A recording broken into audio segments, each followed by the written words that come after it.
India में आजादी से लेकर आज तक शायद ही किसी लड़की को मृत्युदंड प्राप्त हुआ हो, मतलब फांसी पे लटकाया गया हो।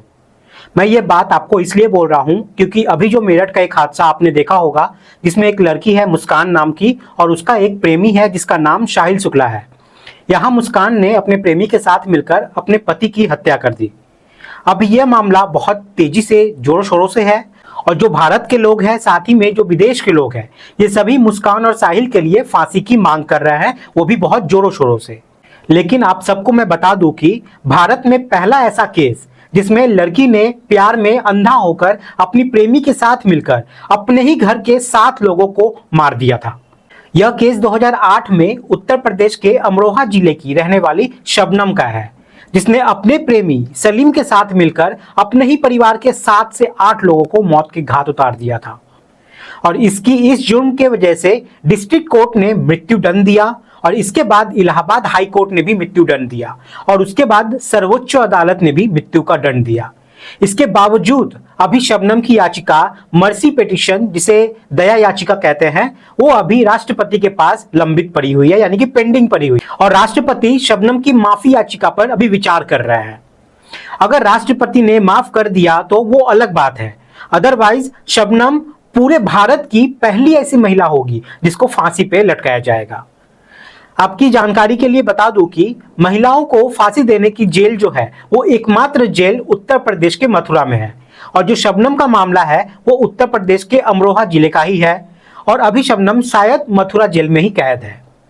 अब यहाँ शबनम ने जब अपने ही घर के 7 लोगों को मौत के घाट उतार दिया तो आपको पता है इसका पता कैसे चला मीडिया को या पुलिस को?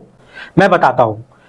जब इसके घर में यह हादसा हुई और 7 लोगों को एक बार में ही मौत के घाट उतारा गया तो पूछताछ में शबनम ने यह कहा था कि कुछ लोग उसके घर पे लूटपाट के सिलसिले से आए थे और उसके बाद उसके घर पे सब लोगों को मार के वो चले गए। इसमें वो अकेली बच गई क्योंकि वो नहा रही थी उस वक्त बाथरूम में, वरना वो भी मार दी गई होती। फिर बाद में मायावती जी को यह बात पता चलती है क्योंकि उस वक्त जो मुख्यमंत्री होती है उत्तर प्रदेश की, वो मायावती जी होती है। वो अगले दिन अमरोहा जाती है और अमरोहा जाने के बाद शबनम को गले लगाती है और कहती है कि तुम टेंशन मत लेना, तुम्हें न्याय जरूर मिलेगा। अब जब वहां के मुख्यमंत्री का हाथ शबनम के सर पे आ जाता है तो डीएम, एसपी सब लग जाते हैं इसकी छानबीन में। फिर छानबीन करते वक्त ही शबनम की कॉल डिटेल निकाली जाती है तो पता चलता है कि शबनम ने एक ही दिन में 40 से 50 बार एक ही नंबर पे कॉल किया था। इसके साथ ही चूंकि शबनम बीमार ना हो जाए इसलिए शबनम का मेडिकल कराया गया था कि शबनम ठीक तो है, क्योंकि उसके परिवार में इतना बड़ा हादसा हुआ था जिस वजह से उसे सदमा ना हो जाए, स्ट्रेस ना हो जाए, इसके लिए उसका एक मेडिकल चेकअप हुआ था। अब मेडिकल जांच में पता चलता है कि शबनम तो प्रेग्नेंट है, जबकि शबनम की शादी भी नहीं हुई थी। तो जब शबनम की शादी नहीं हुई थी तो वो प्रेग्नेंट कैसे हो सकती है और ये जो बच्चा है ये किसका है? तो अब पुलिस का सर यहाँ पे घूम जाता है और जब सर घूमता है तो जांच पड़ताल शुरू होती है और जांच पड़ताल में ये पता चलता है कि ये बच्चा एक सलीम नाम का है जो कि इसी शबनम का प्रेमी होता है और यही शबनम सलीम के साथ मिलकर अपने ही परिवार के लोगों को मार दी थी। उसमें शायद कुछ बच्चे भी थे।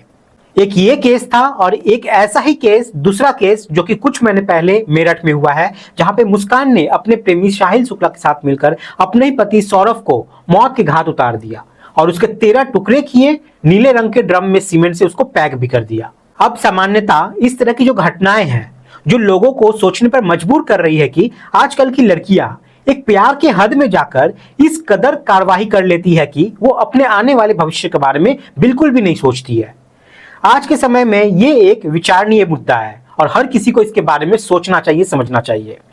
अब जब यहाँ पर ये मुद्दा आता है कि यहाँ पे मेरठ की जो मुस्कान है वो प्रेग्नेंट हो गई है और प्रेग्नेंट होने के बाद जब उसका अल्ट्रासोनोग्राफी हुआ तो उससे खबरें सामने आई कि वो 5 से 6 वीक की प्रेग्नेंट है।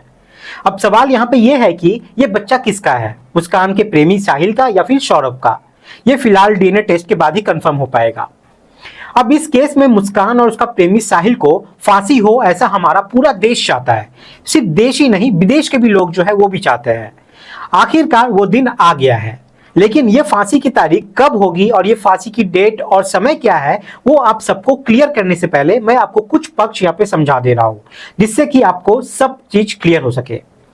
हिंदुस्तान में आजादी से लेकर यानी कि 15 अगस्त 1947 से लेकर भारत में अब तक 1414 लोगों को फांसी की सजा सुनाई गई है। लेकिन इनमें से केवल 57 लोगों को ही फांसी हुई है और उसमें से भी कोई महिला नहीं है अभी तक। एक शबनम को फांसी दी गई है लेकिन वो भी अभी पेंडिंग पड़ी हुई है। अगर हम हमारे देश में, जिसमें स्वतंत्र भारत की पहली फांसी जो बात करें अगर उसकी, तो नाथूराम गॉडसे को हुई थी वो, और लास्ट फांसी जो है वो 20 मई 2020 को हुई थी। और अब 20 मार्च 2020 के बाद अब अगली फांसी मुस्कान और साहिल की जो है वो हो सकती है।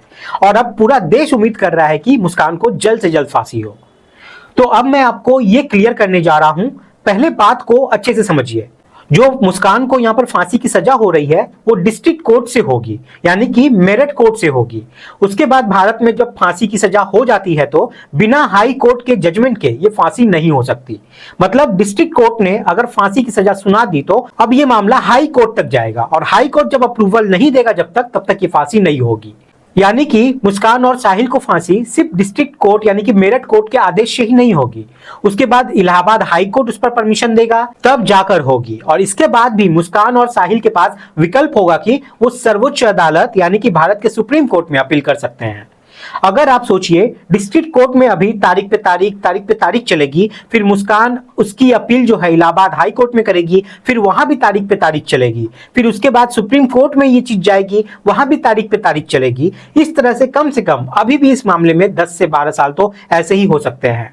और यही मेन कारण है कि भारत में जो अपराध है ना वो जल्दी खत्म नहीं होता है, और इसी से अपराधियों के जो हौसले हैं वो बुलंद भी हो जाते हैं। अब शबनम का ही केस देख लो, 2008 से 2025 हो गया, अभी तक उस पर कोई सुनवाई नहीं है, जबकि फांसी मिल चुकी है लेकिन प्रेसिडेंट पे अटकी हुई है पेपर वहां पे। यही सब कारण है कि भारत में मां बहन बेटियों के साथ अत्याचार होता रहता है और दरिंदों के हौसले जो है वो बुलंद होते जाते हैं। सोचो जरा कि 1947 से आज तक केवल 57 केस में ही फांसी हुई है, तो इसका मतलब क्या है कि आज तक 57 दरिंदों ने ही लड़कियों के साथ अत्याचार किया है। अत्याचार तो बहुत हुए हैं लेकिन फांसी की सजा का इंतजार अभी भी बहुत लोग कर रहे हैं। हमारा कानून इतना ढीला है, इतना लिबरल है, जो अपराधियों को फांसी की चुंगल तक पहुंचने ही नहीं देता। इसलिए भारत में अपराधी के हौसले बुलंद हो जाते हैं और आम आदमी जो निर्दोष व्यक्ति है वो बेचारा डर के सहम के जिंदगी काटता है और कहीं इसलिए आगे नहीं बढ़ता है कि उसे लगता है वो आगे बढ़ेगा तो वो फंस जाएगा। ये वीडियो बनाने का मकसद ये है कि अगर आप सब मेरी बात से अग्री करते हैं तो गवर्नमेंट तक मेरी बात पहुंचाइए और उन्हें कहिए प्लीज कानून को इतना सख्त करें ताकि आम आदमी बेहतरीन जिंदगी जी सके। कानून ऐसा होना चाहिए कि अपराध करने की सोच से ही अपराधी के हाथ पैर थर थर कांपने लगे और अपराधियों को इतनी तगड़ी से तगड़ी सजा दी जाए सरकार की तरफ से कि उसकी आने वाली पीढ़ी भी जो है ना वो भी 500 बार सोचे कोई भी अपराध करने से पहले। आप सब लोग अपना ख्याल रखें, सुरक्षित रहें। जय हिंद।